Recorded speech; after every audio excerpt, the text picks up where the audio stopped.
ഒഴിഞ്ഞുവിളപ്പ് Prathibha arts and sports ക്ലബിന്റെ golden jubilee ആഘോഷങ്ങൾക്ക് തുടക്കമായി. പതാക ഉയർത്തലും വിളംബര ഘോഷയാത്രയും നടന്നു. ഒഴിഞ്ഞുവിളപ്പ് പ്രതിഭ ആർട്സ് ആൻഡ് സ്പോർട്സ് ക്ലബിന്റെ 50-ാം വാർഷികാഘോഷങ്ങൾക്ക് തുടക്കമായി. സംഘാടക സമിതി ചെയർമാൻ നിശാന്ത് പി.കെ. പതാക ഉയർത്തി. നമ്മുടെ ക്ലബിന്റെ ഗോൾഡൻ ജൂബിലി ആഘോഷങ്ങൾ 2026 ഒരു വർഷക്കാലം നീണ്ടു നിൽക്കുന്ന നിലയിൽ ആഘോഷിക്കുന്നതിന് വേണ്ടിയിട്ടുള്ള തീരുമാനങ്ങളാണ് ക്ലബിൻ്റെ നേതൃത്വത്തിൽ കൈക്കൊണ്ടിട്ടുള്ളത്.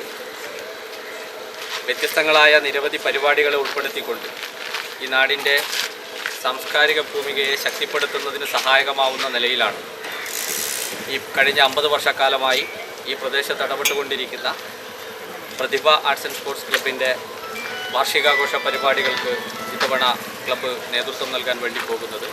സംഘാടക സമിതി ജനറൽ കൺവീനർ ഒ.വി. മോഹനൻ സ്വാഗതം പറഞ്ഞു. സംഘാടക സമിതി ഭാരവാഹികളായ NV. Pavithran, Pradeep Marakkapp, Akhil OV., Bijuraj CK., Vinod K., Rajeesh NV. തുടങ്ങിയവർ സംബന്ധിച്ചു.